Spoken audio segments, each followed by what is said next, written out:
So hello, everyone out there who is listening to us today. My name is Abby Bauer, and I'm an associate editor for Hutjens Dairyman magazine. I would like to thank you for joining us for our monthly webinar series. Today, we'll be talking about rising feed prices, tight feed margins, and strategies to improve ration economics while maintaining those higher milk production levels. Our sponsor for today is Kuhn, and we thank them for supporting us and supporting this educational program. As always, I'd like to thank our production crew of Jim Baltz and Patty Hutjens for making the webinar run smoothly. If you're listening to the presentation live, you have access to a PDF handout of the slides. You can print that out. Simply go to the handout section of the GoToWebinar control panel and click down there, and you'll see the option of printing out those slides in case you want to keep them for future reference. Also, if you have any questions that come to mind while our presenter is talking today, you can type those into the questions section of the GoToWebinar control panel, and we will answer those later in the webinar. Now, I have the pleasure of introducing our webinar speaker, Dr. Mike Hutjens. Mike grew up on a dairy farm in Wisconsin and attended the University of Wisconsin-Madison to further his education. He spent a little time in Minnesota, and then since 1979, he has been an extension dairy specialist in the Animal Sciences Department at the University of Illinois. Mike is extremely active in the dairy industry, particularly in the area of feeding and nutrition. He has given presentations and taught dairy farmers all around the world. Our editorial team at Hutjens Dairyman is very honored to work with him on articles, books, and these webinars. Mike, welcome to today's webinar. And I look forward to hearing your presentation, which is titled Feeding Cows with $5 Corn and $450 Soybean Meal. Take it away, Mike. Well, Abby, thank you very much. What a gracious introduction. I just wish my wife was online to hear all that good stuff. But anyway, thank you very much. You're very kind. This is an exciting topic around the world, as you'll see here in just a minute. So let's go ahead and get started. We have a lot of things to cover, and we'd certainly hopefully get some questions from you as well. So today we're going to focus on looking what's driving these feed costs and what impact it could have. Then we're going to break it down and look at basically energy or starch/corn. Then we'll go on and look at protein supplements and sources. And then finally end up with about 6 take-home messages for on-farm consideration. So let's get going here. And certainly this is a very appropriate sign. Change is happening. In fact, if some of you saw a news release here on Friday, they're saying is $6 corn on the horizon? Interesting question. So certainly, and we also know that milk prices continue to jockey around as well. So let's look ahead to 2021. Corn grain prices have reached $5.40 a bushel. You'll see that's not a record high, but certainly high if you're buying corn. Great if you're growing corn in Illinois. Soybeans have reached $14.20 a bushel. A soybean meal is up over $100 a ton since last summer. And one of our really good dairymen, guess what he did last June? Yeah, he locked her in. He locked her in at $2.96. High quality hay is increasing in price, roughly about $200 a ton. You'll see that in here just a minute. And distillers grains is also a bit higher because corn prices are up. Therefore, some of that cost is being passed on to distillers grains. And a lot of that is still being exported to China and other exports markets as well. So here, what Jim put together very nicely, you can kind of see where these corn prices have been since 2001. So over 20 years, you can see some very big spikes there. Obviously, when we did this visual, we were still sitting at 426. Now we could put that up to 540 to be a little higher. But you can see back in 2012 and 13, we had $7.63 a bushel on corn. So we've been down this road before. We look at soybean meal prices in dollars over that 20-year span, and sure enough, you can see those same spikes there as well. And again, that one's pretty apparent at this stage as well. Of course, you dairy farmers are going to be looking at this one, and that is the price of soybean meal. And again, you can see it too follows basically the soybean prices. And you can see it's also up as well here on the chart. So certainly, and of course, corn and soybeans tend to pull the other feed ingredients with it. So in other words, the other protein supplements and the other energy sources tend to follow the price of corn as it leads the market. Well, let's look at what USDA projected. This is important, I think, to those of you online today. This is the February 2021 outlook. They are projecting we're going to plant 239 million acres total planted. And last year, there were 10 million acres in prevent plant acreages. Remember, we had the really dry year. That was 21 million acres. Anyway, we think that's where some of that land is going to, some of this extra is going to come out. So here's their projections. Corn. 92 million acres of corn, up about 1.3%. Their target price, $4.20 a bushel. And that's, of course, with a yield of 179 bushels per acre. And boy, that's a big question. How many acres and what will that yield be when those combines get rolling in September and October? We had a really dry year last year in August, and that took off about 2 or 3 bushels per acre in Illinois. And if you've got literally 4 million acres of corn in Illinois, that's a lot of corn. Soybeans, you can see, read that across 90 million acres, up almost 8.5%. That makes sense because you're going to make money on soybeans if that price stays at 11.25 or higher, and they're looking at a 50 bushel acre average, and Illinois does typically about somewhere around 60, 62. So those are your big variables. You can take a look at wheat. That's one of our competitor crops, especially in Europe. Acreage in the U.S. is going up 1.6%. You can see, again, the yields and the prices. And boy, in central and southern Illinois, some of our spring wheats the last couple of years, 80 bushels per acre, and some are even up around 90. And there's cotton for those of you that are following cotton. And you can see the acreage down slightly in cotton. So a lot of question marks there. And I think basically in June, we're going to have a better picture, Abby, and those of you online here, because we'll know where these acreages are at. And then, of course, in August, September, we'll know what the crop looks like standing out there in the field. Of course, our milk prices keep changing. We put up 3 different for you. December 2019, we had really good milk prices. December, January, February. COVID came in May. You can see what happened there. Not big news there. And here we are in February 2021. I could not find the March numbers, but I don't think they're going to change much. But again, 2 factors here. You can see that we are back. We weren't back where we were before, but you can see right now, protein is worth twice the value of milk fat in February. You got to remember that when you start making some changes out there in the feeding programs with these higher feed prices. And Jim put this together. It's a really nice PowerPoint. Look at the volatility we've had in the last 15 years. And you can say, wow, there's that COVID effect sitting over there on the right-hand side. But you can go out there in 2007, and there you got that big spread again. Some years that's pretty tight. So dairy farmers, the consultants, veterinarians, nutritionists, hang on to your hats because we're not quite as sure what our bars will look like in 2021. And then finally, as we end up this part of the presentation, some things just don't change. Meaning dairy cows need amino acids, they need glucose, they need energy, they need fatty acids, produce milk components, in some cases maintain fertility and build on immunity. So these cows, they don't change much if the price of corn goes up to $6 a bushel. Optimum milk yield means optimal profitability. High producing cows make a lot of money. So I don't want to give up much milk. A dry matter intake dictates nutrient intake. So if we start making some changes that lowers dry matter intake, then you may have to somehow change the nutrient density or suffer the consequences.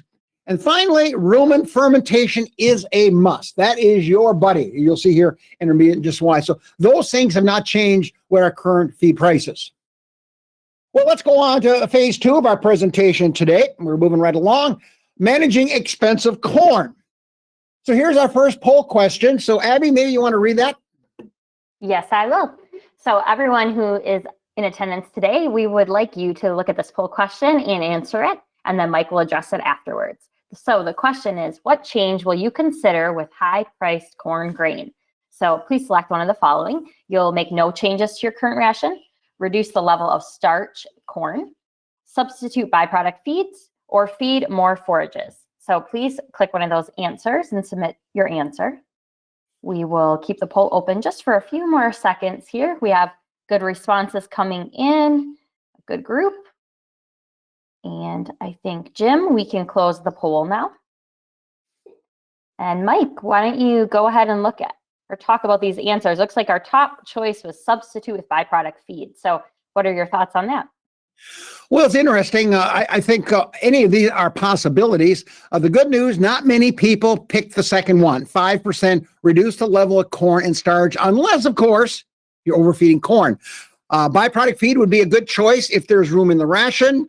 No changes in the ration. I think that's what I would have picked, because I would assume that you've already optimized starch levels of byproduct feeds and forages in the diet. So my right answer would have been the first one. Only 24% of you agree with me. Another 27% say I'm going to feed more forages, and we'll comment on all these points here in just a minute. So let's go ahead and move on. Let's talk about some what I call energy principles, considerations. You got to optimize microbial growth, or synthesis if you wish, because it's going to produce rumen volatile fatty acids. 80% of the energy cows need come from rumen volatile fatty acids. Certainly, when you start making some energy changes, you really want to monitor dry matter intake. If that's being driven because there's too much NDF in the ration, look out. Or you have lower digestibility, look out as far as that goes.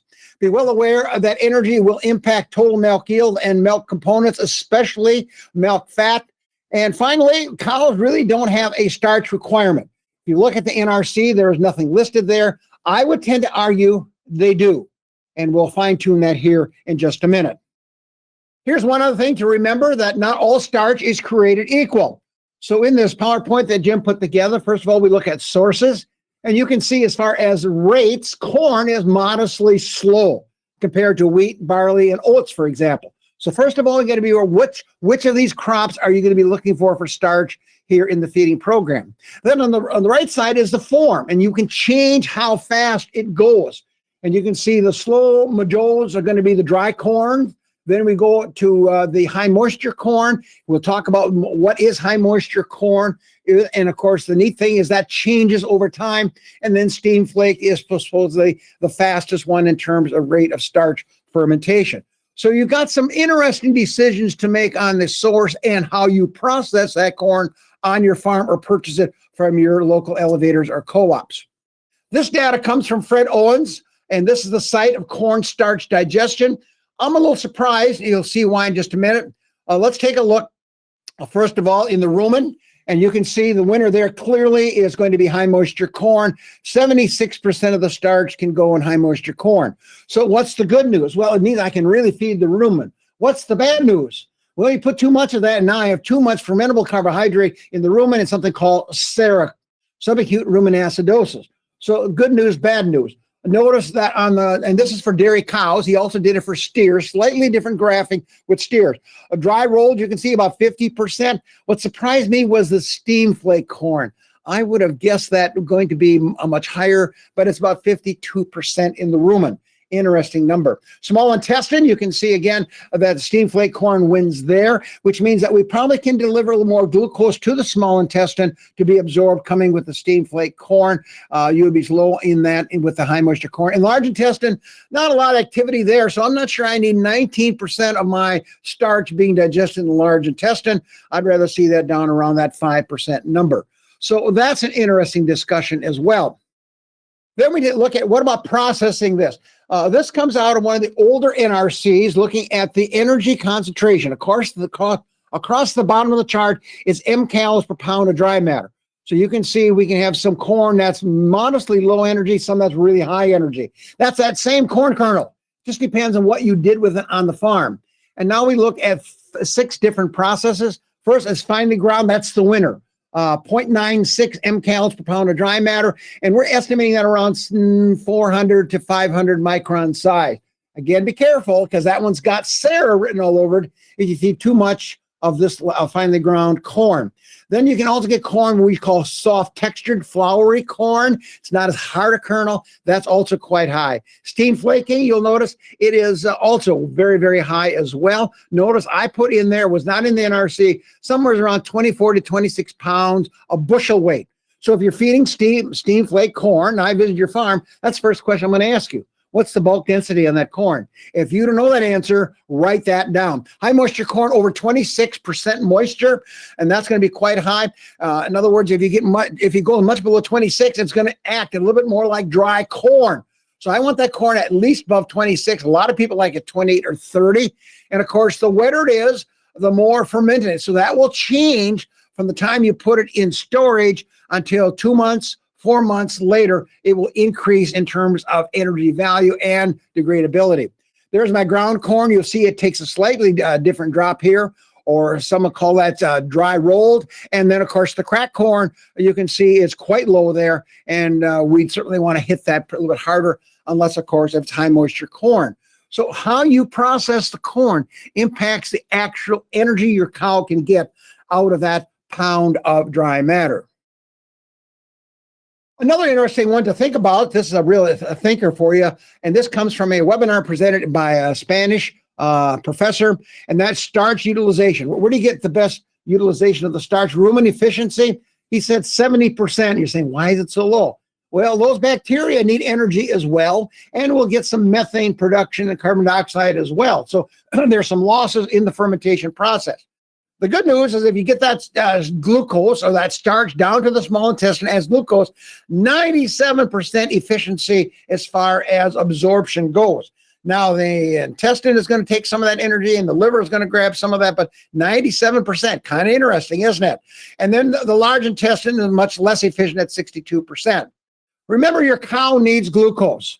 Again, we don't define that on NRC, but we need that because that sets milk volume. Lactose, milk sugar, determines volume. Fertility, we know the ovary really runs on glucose. We know the immune system runs on glucose. So I've got to get glucose to cows, and if we don't, all of you know the magic word, ketosis. Ketosis. Starch converted to propionic acid is the most efficient VFA because basically the propionate does not lose any carbon to methane or carbon dioxide. So you'll end up getting 2-3 carbon lactates coming out of your VFA, so it is more efficient. And of course, starch drives dry feed intake and milk, but also there's that SARA risk we talked about earlier.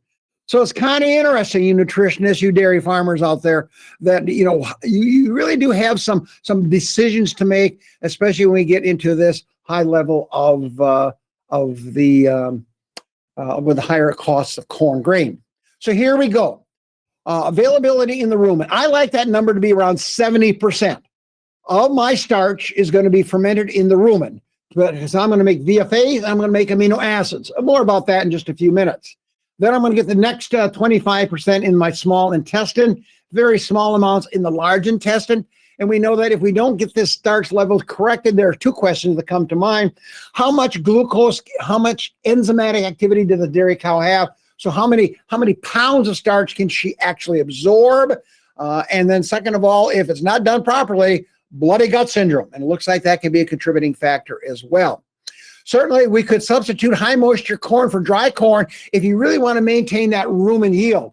But that's almost like robbing Peter to pay Paul. So in other words, if I take the high moisture corn and spend more of that in the rumen, then my lower gut reactions may be penalized at this point. That's an important question. Where did it come up? In Brazil, because they're saying corn is so expensive in Brazil because they're selling it all the way to China. Then the question is, could we use high moisture corn? And the answer is yes, you can. You're going to change the site of fermentation utilization. But then again, starch is still starch.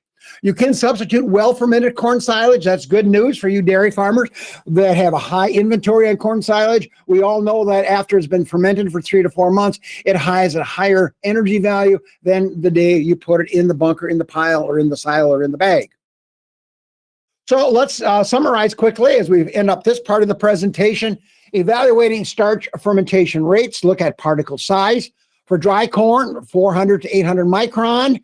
400, especially if you have some small kernels and really hard kernels. For example, some of our European countries don't have the dent corn. They have a very vitreous type corn. So you may have to hit that corn harder. In fact, I was surprised in Brazil, they do a lot of reconstituting. They take their corn and they put water on it and let it store it for probably 90 days to 4 months. And that allows that corn starch to soften, i.e. they make high moisture corn out of dry corn. The moisture we already talked about, I'd like to see that high moisture corn probably around 28 to 30% moisture. And then kernel processing. We'll give you the guidelines here in a minute. And that's going to be critical. Nothing you can do about this year's corn crop. It is what it is. And kernel processing, make sure that when you get chopping out there in July or August, September, depending where you're living, that you get it done and get it done right. Well, let's look at some of these byproduct feeds that all of you were excited about. This comes from sesame from The Ohio State University. I discovered that you can get this free of charge. You can download this free of charge. At one time, there was a cost for that. You can go to their website and get it. So here's the base numbers. Shell corn, the run I had, $5.10 a bushel. Some of you may want that at $5.40. That's the beauty. If you got the program, you run it yourself. For some of our European countries and South American countries, they look at that as price per ton. Remember, that is the U.S. short ton, $182 per ton. Soybean meal, there was no break even on that. Normally, that is a good buy. That's why it's still green. But the listing I had did not have it listed for me to capture. Soybean meal, you can see the current price at $4.68 a ton, and that's pretty close in some areas. Not a good buy, but pretty close to break even. Corn silage is a very good buy, especially if you raise it on your farm, and you can do that for about $28, $30 a ton. The going price right now is up a little bit because corn prices are up $52 a ton, good price. And high quality alfalfa is not a good buy at this point, but still it has other characteristics you like to keep. So that's the base number that went into these next PowerPoints, the next one, and then a bit later. The other thing I thought was kind of fun was listing some other parts. Here's corn prices. Minnesota, $5.10. You guys in Wisconsin, $5.18 a bushel. Unfortunately, you folks living in Pennsylvania, $6 a ton. So Jim said, okay, let's look at soybean meal. And sure enough, you can see some differences depending where you are. A little surprising. I thought bean meal would be cheaper in Minnesota than Wisconsin because they have lots of it. But we move on. And again, Penn State, Pennsylvania, you're going to be taxed a little bit. And here comes your fuzzy cottonseed. And it moves around a little bit too. Most of that probably reflects transportation costs and where your cotton is coming from. A lot of ours comes from Texas and Missouri, the boot of Missouri. A lot of that in Pennsylvania is just going to come up the interstate from the Carolinas as far as that goes. So certainly these feed prices do vary, and that's the beauty of running one of these software programs. What about our energy breakdown? So you're going to do this one. Today we just have energy here. Here's the energy break-even prices in dollars per ton, again, coming from that same Sesame program 2021. What Jim did is put the break-even price in yellow. So you can see if we look at soy hulls, the break-even price, $159, and the price there listed was $180. And of course, that jockeys around a little bit as well, depending on the amount of beans that are being crushed and certainly the amount of export and what the marketplace is taking out as well. So it's not a good buy. Wheat mix is a good buy. You can see worth $241 a ton, and you can see the current price, $200 a ton for wheat mix. Hominy, a really good price if you can get it. Hominy at $206 a ton, break even $257. Hominy's a winner. Fuzzy cottonseed's a winner. And of course, the fuzzy cottonseed, you're looking at the oil as being a big factor as well. There is no glucose in the cottonseed. And then you look at corn gluten feed. And again, that's still a good buy, but a lot of us can remember when corn gluten meal was around $100 a ton. And I'm sorry, when the price of corn goes up, gluten follows right up with it, but still a good buy. So those of you that almost 50% of you voted for byproduct feeds, if you got the right ones, yep, you're thinking. Now, what are you thinking? I'm going to look at a term I just call rumen fermentable carbohydrates. To me, these are the carbohydrates that are going to feed the rumen bacteria. And I got three potential sources. One is starch. And my guideline currently is 24 to 28% starch. Some of you want to cheat on me. You want to take that number down to 21 or 22. Sugar, 2 to 6%. Sugar is another good fermentable carbohydrate. It's a faster carbohydrate. It also enhances NDF digestibility and may increase palatability, especially if it's a liquid molasses going into the diet. And then soluble fiber. This is primarily pectins. And again, a good source of energy, primarily producing acetic acid versus propionic acid. So it kind of keeps us out of that SARA risk just a little bit. My target is 38 to 40. Simply means if I add up those three numbers. So if I take the high numbers, 28 and 6, that's 34, and add 10 to it, that's 44. So that's a pretty hot diet as far as the rumen microbes are concerned. So I could probably cheat on my starch and drop that down to maybe 24 and still get good performance out of that. So you got to look at what are you substituting. It's not apples to apples. When you take corn out, you're taking starch out. When you put in wheat midge, you're putting in some sugar and you're putting in some NDF, highly digestible NDF fiber as far as that goes. And then, of course, you got to look at the economics. So this is a powerful slide. So let's go back to the Minor Institute. And some of you may have seen this research done by Dr. Rick Grant They did 3 different diets. You'll see them here in a minute. They all are basically iso nitrogenous, iso fat, iso sugar there. Here's your control diet. Just remember this, about 20, right around 34% NDF. 20% was conventional corn silage, 20% was BMR, low lignin, high energy digestibility, and then 10% haylage. So that's control diet. Remember that. Then they went in and they said, we're going to lower the starch and we're going to shift some BMR corn silage to see if we can make this happen. So here are the 3 rations. You saw that. The control diet, 26% starch. The low starch diet, down to 21.3% using wheat nibs or wheat pulp. Then they had another low starch diet at 21.4%, and they're using BMR corn silage up to 53%. So they took out conventional corn silage and with the BMR. So then they did, guess what they did? They asked the cows, and the cows said, 1, dry matter intake. The highest dry matter intake was a control diet with the high levels of starch. No surprise to most of us in the crowd. The lowest was the high forage diet. Even though it was BMR, that had the lowest dry matter intake. Milk yields were lower on the high forage diet. Not a big surprise there. However, butterfat test was higher on the high forage diet. Not a big surprise there. And energy corrected milk were similar in all 3 rations. So it looks like you could do some adjusting there, but it looks like be careful on how far you go in this substitution effect that we just talked about. So let's wrap up this part of the discussion. How do I get the biggest bang on your starch, corn, dollars, or bushels of corn in the feeding program? Here we go. Next fall, harvesting your corn silage at 34 to 36% dry matter will grow more starch in the field. Our thumb rule in Illinois is for every 1% increase in dry matter, you can increase the starch about 1%. So it says if I go up to when the corn plant is maturing up around 40% dry matter, meaning black dead stage, I'll have 40% starch there. The problem is it's not going to feed very well because the kernels are very hard and it doesn't pack well. It may not ferment as well. So just be careful on that.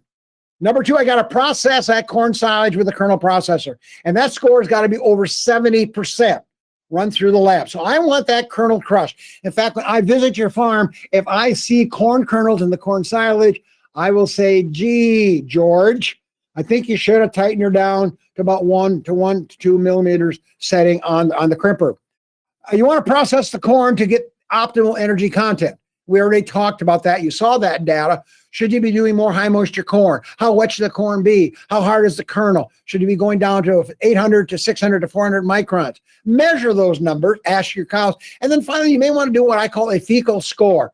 A fecal starch score in lactating cows. You send it to a lab, and that number should be under 4% of the corn should be in the feces of the cow. So we got some tools, and some of them are going to happen next fall. So our take-home messages. Certainly we want forages that are higher in NDF digestibility.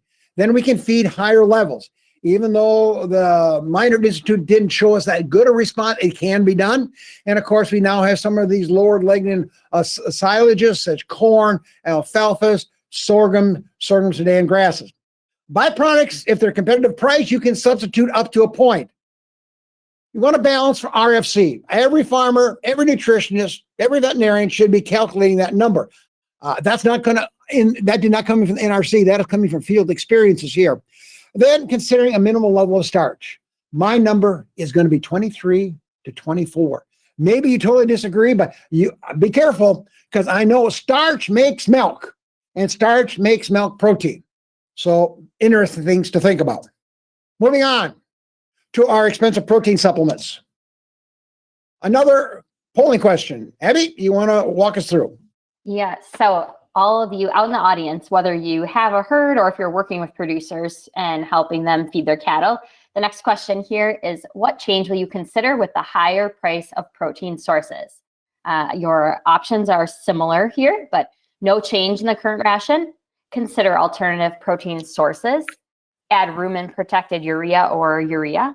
Evaluate rations for metabolizable protein, or add rumen-protected amino acids. So select one of the following if you're considering any of those options. as a reaction to the higher priced protein that we are seeing. And as Mike alluded to, probably not turning around anytime too soon. But a lot of it will depend on what the growing season brings for all of us around the world. So we have a good amount of people that are voting right now. And I think, Jim, why don't we go ahead and close the poll? And these are answers, and a little bit more spread out this time. Our top option here is consider alternative protein sources, but followed pretty closely by evaluate the rations for metabolizable protein. So Mike, what are your thoughts on these answers, and maybe what would you consider the best option? Well, I think at this one, no change is not the correct answer, because I think you got to really look. And these are all really good answers at this point. I would be taking the evaluate rations for metabolizable protein. And I think that's the one. If I was forced to vote at this, and certainly I'll look at alternative protein sources as well. We'll come back and visit these. So good voting. Good voting. And so we'll be set to go here. And here we go. Now remember, your dairy cows have an amino acid requirement. They don't have a crude protein requirement. They have an amino acid requirement, just like those chickens and pigs do.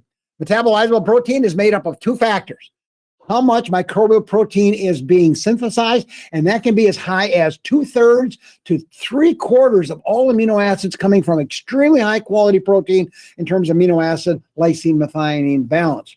Then, of course, you're going to add rumen undegraded protein, known as RUP, to provide the remaining needs. So let's talk about RDP, however. Rumen degradable protein, also part of that is going to be soluble, is calculated and to be used by the rumen models, and that has to be made into microbial protein. If it does not get converted over, it ends up going into the bloodstream as ammonia to the liver and made it into blood urea nitrogen, and of course that is your source of milk urea nitrogen. And then finally, if rations are deficient in RDP, urea could and should be considered.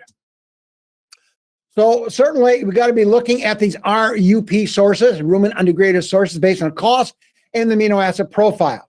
So if we start looking at lysine as far as a source of RUP, that's an important one of the first limiting amino acids. Your heat-treated soy products and blood meal would be winners, but I know a number of European countries and South American countries, they don't allow it. Sources of methionine include corn distillers grains, corn gluten feed, fish meal, if that's allowed, and that's really expensive, so most of us aren't going to look at fish meal. And then, of course, we're going to use, if we're still short on amino acids for higher producing cows, the rumen model says you're short 15 grams of lysine, then you can go to a rumen protected amino acid, and hopefully you'll get responses on that. Now let's look at our break-even prices. A lot of you like this one here. Well, there's some good news and bad news. We'll take a look, and we already know that soybean meal, 48%, is not above break-even price, although it is modestly close in this example here. And depending if you're Pennsylvania, it certainly isn't break-even. Blood meal is not a break-even price. Canola is not a break-even price, although it is modestly close. Corn gluten meal is a good buy. So is soybean meal. That's heat treated because you're getting more RUP. And when I run sesame, I will also have it done on RUP based on lysine methionine. And then you got cottonseed meal, not a very common one in Illinois, and corn distillers grains. And you can see they are still a very good buy. A lot of us can remember when that used to be $180, $190 a ton. Well, sure enough, that's gone up as price. So those of you that voted for alternative protein prices, there are opportunities on my chart. What about this urea? One of those bad four-letter words. And certainly if the RUP, rumen degraded protein and soluble protein, is low, and I use that as meeting the RDP requirements that will be done in your models, or if it's below 30% of the RDP is below 30% soluble, I'm going to add urea. Typical levels would be anywhere from 1/10 of a pound to 1/4 of a pound. And for our metric folks, that's around 45 to 110 grams. And of course, diets that are high in corn silage and you have added dry hay to it, they are going to be candidates for urea. Now, of course, comes the question, what about raw urea versus rumen protected urea? And there are several of those on the marketplace as well. So what do we mean by rumen protected urea? It simply means that it's released at a slower rate in the rumen. So that allows it to have opportunity for the bacteria to more greatly metabolize and utilize it as a source of amino acids. But remember, it's got to be used in the rumen. If it gets out of the rumen as rumen protected urea, Now you're back in the manure business again. And of course, you got to look at what's the cost. What's the cost of raw urea, cost of room protected urea, and then determine if it's a good buy, and then ask for research, because there are different ways of coating some of these urea products. Some have a true coating product, some use lipid material to coat it. Well, that's it on protein. Let's move on to on-farm considerations. And we're right on the timeline here. We'll be done here in about 10 minutes. So those of you that got things to do, we'll stay right moving. So let's go to the 6 take-home points. And Jim gave us a pretty cow up there to call our attention to. First of all, number 1, dry matter intake counts. You only get to set peak milk once. If the price of corn goes down in August, September because of great growing season, I'm sorry, those cows that got a low lactation start, you can't change that anymore. You only get one chance to set it. As I said earlier, high-producing cows are most efficient. Now, looking at feed efficiency. More about that in a second. And then finally, some of you will not agree with me, but I never give up milk. And I know now we're looking at quotas. Illinois has a quota. Some of our milk companies and co-ops are now looking at supply management. And so I guess some of us are going to face that one, especially in Texas. I hear they're going to be looking at that as well. Remember, 1 pound of dry matter in the U.S. costs right now 12 cents. Remember, it used to be 10 cents 6 months ago. Anyway, 1 pound of dry matter can support about 2+ pounds of milk.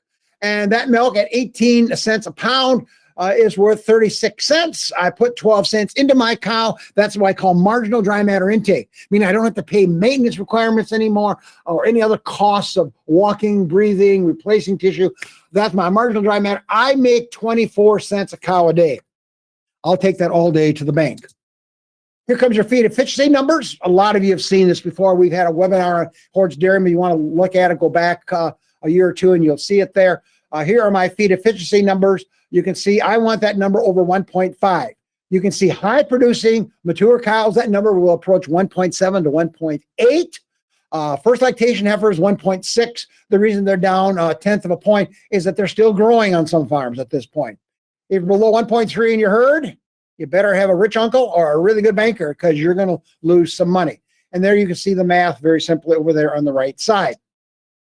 This slide comes from The Ohio State University. Norman St. Pierre put this together a couple years ago, and now for those of you that like kilograms and pounds, there they are. And now you can really dial in. So if you've got your herd is averaging 75 pounds of milk, your feed efficiency should be 1.49. If you got a herd sitting at 90 pounds of milk, and we have them even in Illinois over 100, then you should be looking at 1.63. So you can really dial this thing in to see, are you getting the good utilization of that diet? And there's money on the table. This looks at a group of cows, 70 pounds of milk with 12-cent pound of dry matter. You can convert that on over to kilograms and get that same number. You can see if I move from a 1.4 to 1.5, and I'll pick that number primarily because most of my herds in Illinois are going to be in that range. If I can go from 1.4 to 1.5 with the same amount of milk, but now more efficiently, I make 41 cents more per cow per day. That's a huge number. And if you're at 1.3, there's another 48 cents there. So if hopefully nobody on this webinar is at 1.3 and want to go to 1.5, because there's almost $1 a day laying on the table. And hopefully it won't be a $100 bill located up there on the right side. I was told if I did this in the UK, I'd go to jail, because that's I'm impersonating money, but we'll leave that for the UK people to solve. Number 2, milk components count. And you saw these prices already. February prices, protein is twice the value of fat. So I'm not going to give up protein. I'm not going to give up any protein here. My target is going to be over 5.5 pounds of combined pounds of milk, fat pounds of milk, and that's true protein per cow per day. I got to be at 5.5. Every dairy farmer has to know that number. My elite herds here in Illinois are over 7. That's 1.5 pounds. And look above up there, 1.5 pounds. That's approaching. That's approaching $3 a day more per cow. If I got your attention, we already talked. Where does this milk fat come from? There's a question that came into Hutjens Dairyman and was answered in a previous issue, and that is, what does it cost to produce an additional pound of fat? First, where does that fat come from? Well, 50% come from rumen volatile fatty acids. That's dry matter intake and digestibility. 50% comes from ration fats and oils. or mobilized body fat. That's NEFAs. That can get you in trouble, of course. And then, of course, the microbes are synthesized as well. So I looked at 3 ways of getting a pound of fat. Remember, that's worth about $1.43. And so if I get my cows to eat 3 more pounds of dry matter and tell them to make sure you make that all into milk fat, don't be wasting it on anything else, all into milk fat, and I'm not sure my cows understand that, that'll cost me 36 cents. I'm going to get paid $1.43. Remember, I'm Dutch. It looks like a pretty good deal. Oil seeds, and put in 5 pounds of raw soybeans.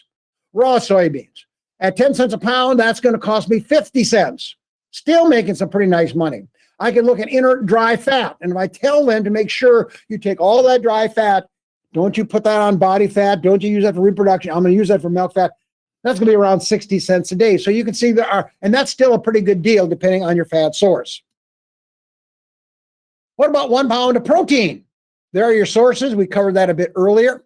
So if I could add another 5.8 pounds of dry matter, and I ran it through my model, and that's going to give me about a pound of metabolizable protein to make milk. That's going to cost me about 70 cents. That's all microbial driven. I don't think I can tell my cows to eat 6 more pounds of dry matter, especially if they're ready up at, say, 52, 53. But that's an interesting calculation. I can also look at heat-treated soybean meal, which we saw, which is a good buy here at 22 cents a pound. And that's going to cost me about 75 cents. And milk protein is worth almost $3. So it looks like a pretty good deal. I did that with amino acids. You don't want to know the answer. Not a good deal with amino acids. If I fed enough amino acids to get a pound of protein from rumen-protected amino acids, that approaches $10. Here's another one.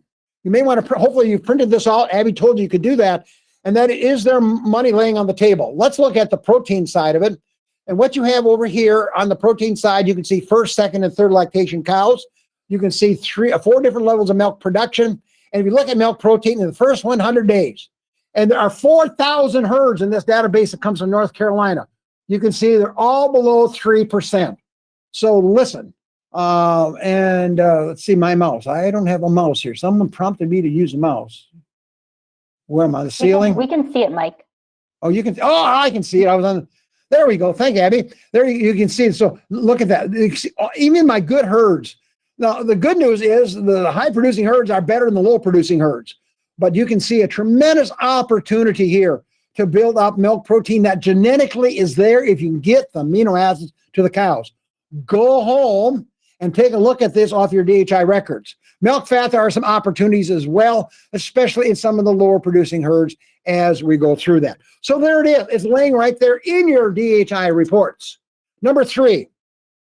Check your starch utilization. We already covered most of this, but obviously I'm going to buy $6 bushel corn. By George, I'm going to get my feed value out of that corn. Number 6, milk urea nitrogen, MUNs.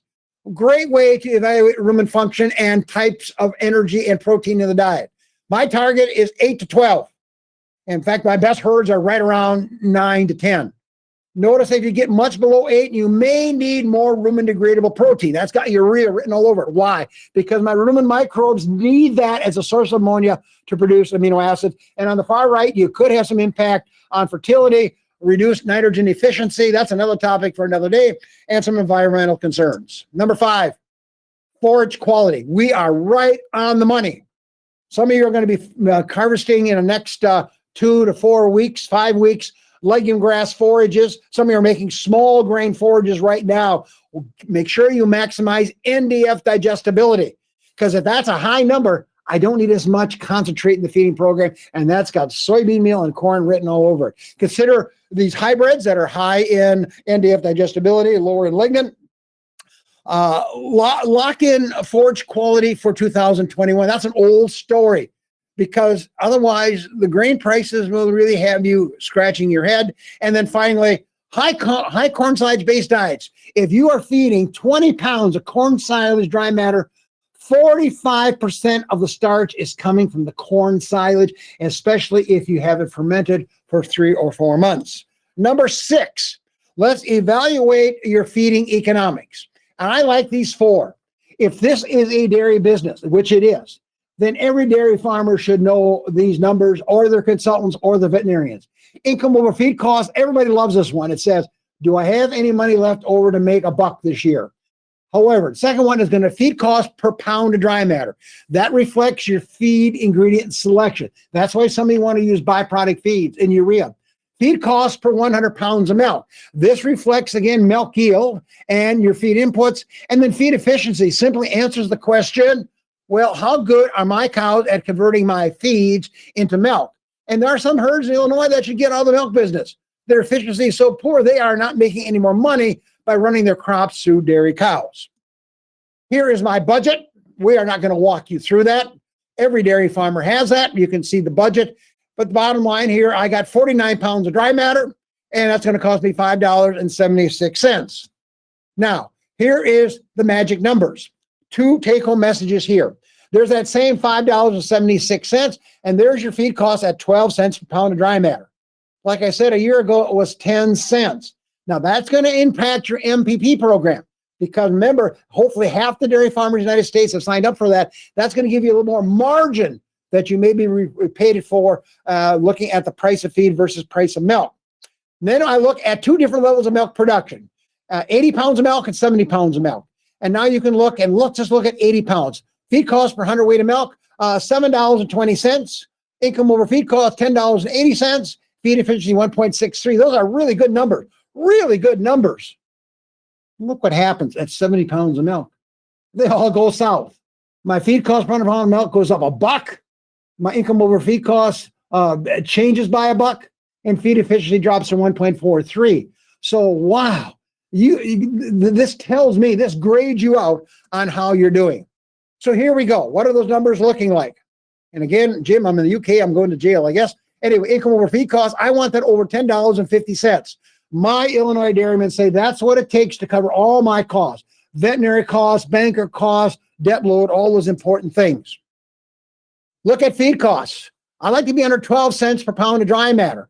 You might be able to get there if you got good, high-quality forages. I'd like to be below $7 per hundredweight of milk.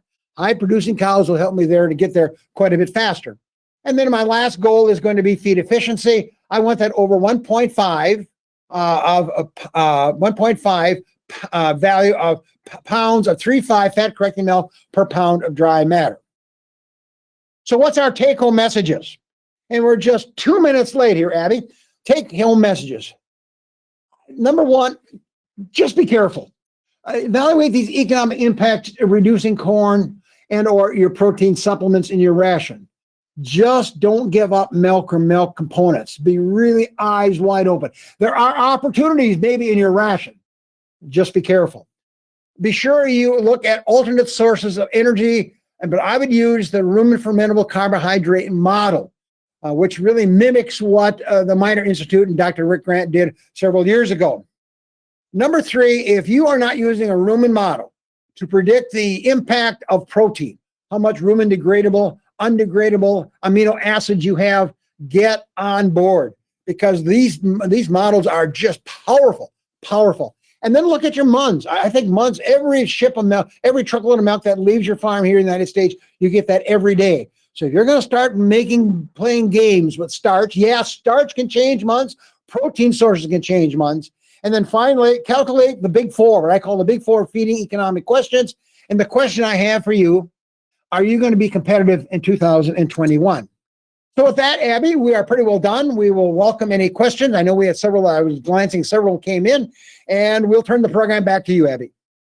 Very good. Thank you, Mike, for this presentation. Your enthusiasm for feeding and nutrition is so admirable, and I think you do a great job taking these messages and bringing them to a level where we can put them to use on dairy farms across the country and across the world. So thank you for being our presenter for today. Also, I'd like to thank Kuhn for their support of the webinar. If you'd like to learn more about their company, you can find a handout about them in the handouts that are available. As Mike mentioned, if you would like to print off these slides, you can do that. Go down to the handout section and print that out for future use. Also, I would like to point your attention to our upcoming webinars. Our series is conducted the second Monday of each month. And in May, on the 10th, we will have a presentation by Dan Schaefer from the University of Wisconsin-Madison, and he'll be talking about capturing the full value for Holstein and crossbred steers.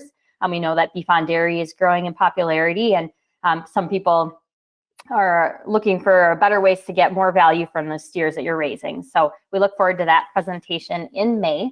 And then in June, we have a slightly different type of topic for our June Dairy Month, and that is a presentation titled What Consumers Believe About Animal Care, presented by Nina von Kieserlink from the University of British Columbia. So please mark your calendar, and we hope you'll attend one of those presentations, or both of them. We did have a question that came in advance of the webinar, and that is something that you can always do, submit your questions ahead of time. You can also type questions into the questions section of the GoToWebinar control panel right now, and we have a good group that have come in. So first, Mike, I will present you with this question. This one came from a listener in Egypt. How can milk pricing help in this situation? And they think it could involve maybe milk price contracting, and maybe you could tie feeds into that. Any thoughts on this question? Well, Abby, I think it's a good question. The answer is that's good news. If our milk price will go up, that will help my income over feed costs as far as that goes. So certainly higher milk prices would certainly help me in my profitability and able to afford to feed these more expensive feed ones. We have a thumb rule here in Illinois that says, I'm not sure I always believe it, high feed prices always make higher milk prices. Well, we'll see how that's going to work out at this point. Hopefully, like I said, 50% of my farmers in the United States have locked into the MPP program. And wow, they should be smiling now because they really got an opportunity to go. I'm not sure there's much opportunities to hedge feed prices at this stage of the game. Very good. And I want to let everybody know, if you do want to listen to this webinar again or any of our past webinars, they're all archived on our website. So you can find that at www.hordes.com/webinars. So feel free to check us out there. And again, Mike's presentation will be put up later this week.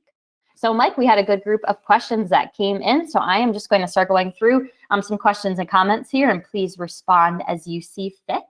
The first one is, can you redefine RFC?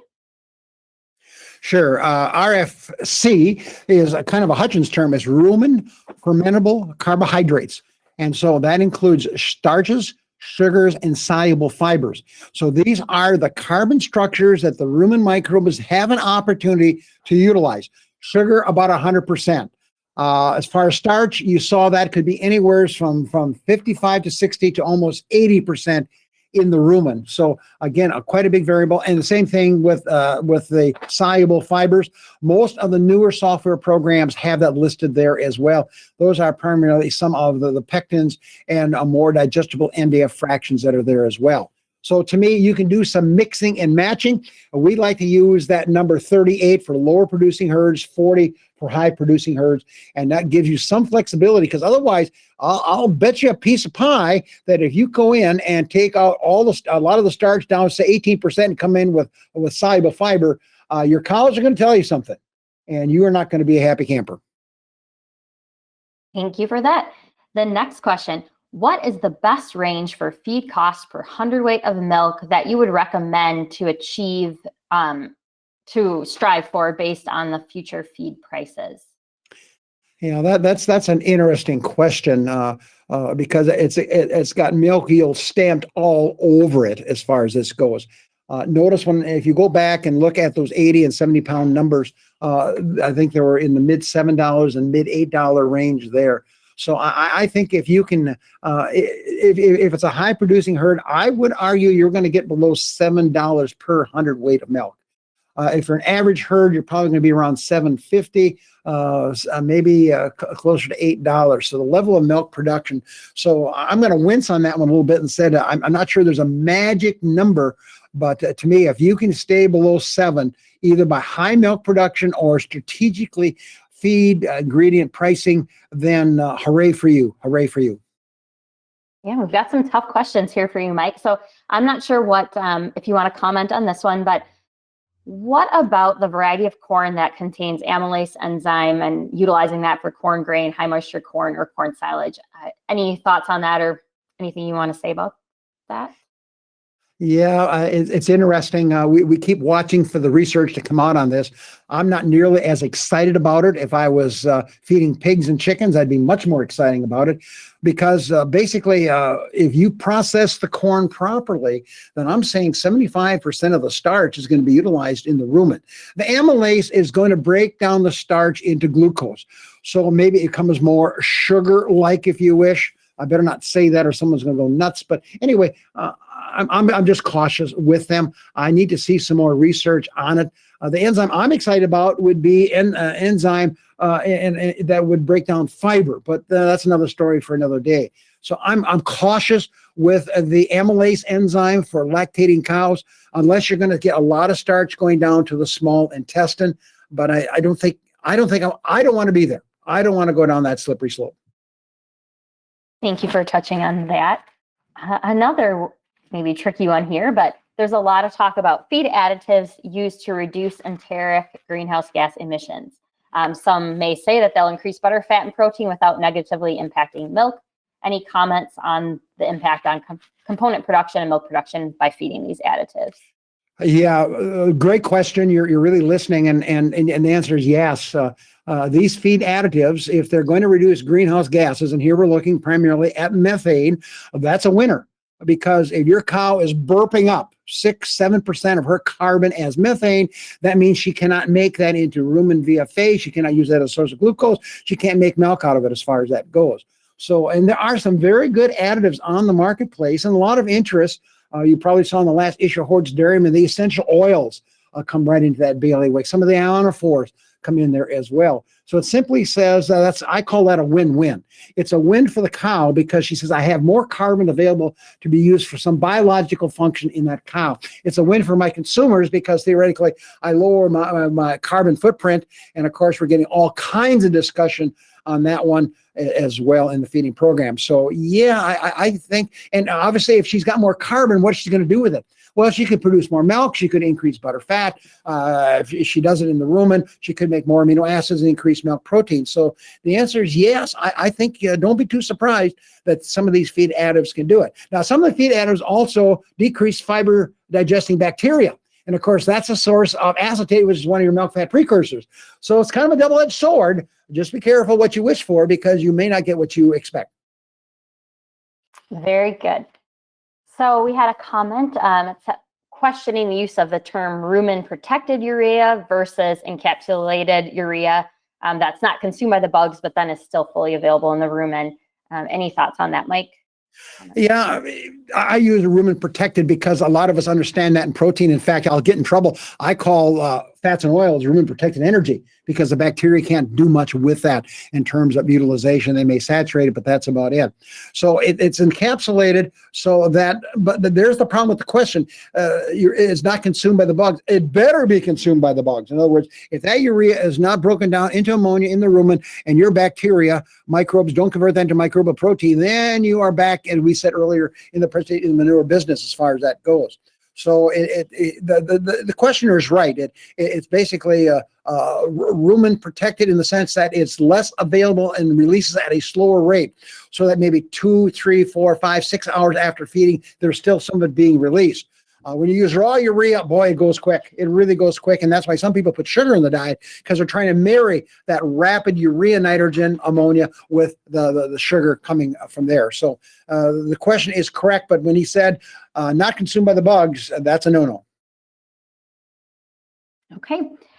Someone is wondering, can wheat or barley be used as an effective alternative for lactating dairy cows? Yeah, certainly it can be. And if you go to Europe, you'll find that wheat is very common in many of their research diets and on farms. We've been on a few farms in Europe, and you'll find wheat pop in there. If you go up to our colleagues and coworkers in Canada, you'll find lots and lots of barley up there. And of course, you can use that as high moisture barley as well. So that was another question. You can use that as a high moisture source. It'll behave just like high moisture corn, but be really, really careful because already barley is a pretty fast carbohydrate source that can also create a problem. There was another question, Abby, and I'll just do it right now. What about soda treated wheat? Yes, you can do that. You can treat that to make it more available. But that gets the pH that wheat gets up around 11 or 12. My two concerns is, yes, it will probably stabilize rumen pH a little bit to avoid Sarah, which could be a risk with that. And I tell you, sodium hydroxide treated feeds, be careful on the farm as far as safety and handling that product as well. So yes, it can be done. It was we had several farmers try that. You had to have a certain kind of mixer that was stainless steel because the soda would really raise cane with the mixers. So that was another factor as well. And that has kind of gone away. I don't hear much about it in Europe as well. Somebody may want to comment on it if they wish. All right. And any comments on ryegrass? Yeah, the question is ryegrass does complement the corn silage-based diet? You better believe it. I think the small grain forages can work really, really well. I call it poor man's corn silage because if you harvest it at the right stage of maturity, the NDF digestibility is going to be really good, almost rivaling corn silage, and the NDF levels will be modestly low as well. So we don't run into a reduction in feed intake because they are lower in lignin compared to some of the legumes. So certainly the ryegrass can work well. Any of the small grains I think can work well. And that's another story for another day. We just need to go and look at our cover crops. I think what an opportunity we have here in most parts of the United States. For sure. Would you use or not use rumen protected amino acids during the transition period? Yeah, I certainly would. I think there's some beautiful work out of Illinois showing that a rumen protected methionine has some real benefits. Not only, and of course, they're not producing milk, they're producing colostrum, but that's in the close-up period. And basically, that was going to improve some of the fatty liver risks as far as that goes, the immune system stimulation there. They did some upregulating of genes. So I think the rumen protected methionine in the close-up period, you really want to look at that. Lysine, there's less data available on it, but then it's starting to come out as well. So again, I'd look at my rumen models, and if I am short in my close-up cows, especially when they eat a little less dry matter, I would be considering putting them in at modest levels. Typically 10 grams of rumen protected methionine will get the job done, and that's going to cost you somewhere around 15 or 20 cents a day. I think it could be a win-win. Looking at the fresh cow diets, what are some of the main health problems we should be watching out for if we start cutting feed costs and taking out metabolizable protein? Well, I think my risk could be that we're setting the lactation curve. And so the fresh cow has modestly low levels of dry matter intake compared to, say, maybe, say, week 2 compared to, say, week 10 or as far as that goes. So I think we're going to just, I think that's what we're seeing here in the U.S. We just are getting less milk protein being produced in the first 40 days, and in some cases the first 100 days, because we're not getting the amino acids there to the cow. So I think it has some real effects on that. I'm not sure about immune system. That one's usually got glucose written all over it. But to me, that would be setting the milk curve and the milk protein yields coming from those cows at a time when dry matter intake is being challenged. Okay. And you've touched on this. I don't know if you have any more comments. Are there any specific additives that can be used to replace corn fat or protein in the diet? Thoughts there? Any additives that can replace corn, fat, or protein? No, I'm sorry. A great idea. The only way that works is if you can make the rumen microbes grow faster, produce more amino acids, or you can increase dry matter intake and therefore get more VFAs to the cow. So sorry, don't have a magic feed additive to make it work. This one goes a little bit back to the basics, but someone was asking about the 26% moisture and high moisture corn, wanting to know if that's the amount of water in there. Do you want to maybe just touch on what we mean by moisture content? Yeah, Abby, you could even answer this one for me. The answer is yes. You are right. It's greater than 26% moisture in the high moisture corn. The reconstituted corn in Brazil goes up to 35%, and they leave it sit there for several months to get some of the softening of the starch to break down the prolamine, the amino acid that kind of has a starch locked up. So 26% is minimal. I'd like to be around 28 to 30. Good. And this one, someone from Europe wondering about an equivalent measurement for MUNs over in Europe. I don't know if you know what that would be, Mike. Yeah, my thumb rule, and it's a very coarse one, is about double. So if multiply by 2, because they got milliequivalents per deciliter. So my experience has been if 11 is magic, their number is going to be around 24. So I just basically double our U.S. numbers. So if you got milli equivalents in Europe, that's it. And then a comment from one of our colleagues said on the first slide, it looks like the silage is chopped too long. It could be easily sorted. You're right. We're going to chop it, and that slide has to come from Wisconsin. We in Illinois would never do that. So good catch. It looks like a shucklage, which is basically the residue when you come in and harvest sweet corn, and what's left over is then offered and to the cows. And let me tell you, those cows, see how good job they're doing sorting that? They're not dumb. They search out the finds as far as that goes. Good catch. Yes. Yep. Thanks for explaining that, Mike. So, all right. I think we got through all the questions. I appreciate everyone in the audience coming up with such thoughtful questions. And Mike, definitely had your work cut out for you to come up with some or think through some of these answers, but we appreciate the extra insights that you provided on top of the presentation. Once again, I want to thank Kuhn for sponsoring our webinar. We really appreciate their support of this program, and we encourage you to look at their company online if you'd like to learn more about the services and products they provide. And again, we have webinars coming up in the next 2 months. In May, we'll be having a presentation on capturing full value for Holstein and crossbred steers. And then in June, what consumers think and believe about animal care. So both will be interesting presentations, and we hope that you'll join us in the upcoming months. And last but not least, I want to thank you all for joining us today. We really strive to provide information that's useful for you on your dairy or the dairy farms that you work on. So hopefully you were able to take some takeaways today that will be able to be put into use in the near future. So thank you for joining us. Until next time, I'll say goodbye here from all of us at Hutjens Dairyman and our team at the University of Illinois. So thank you again for your attendance, and take care.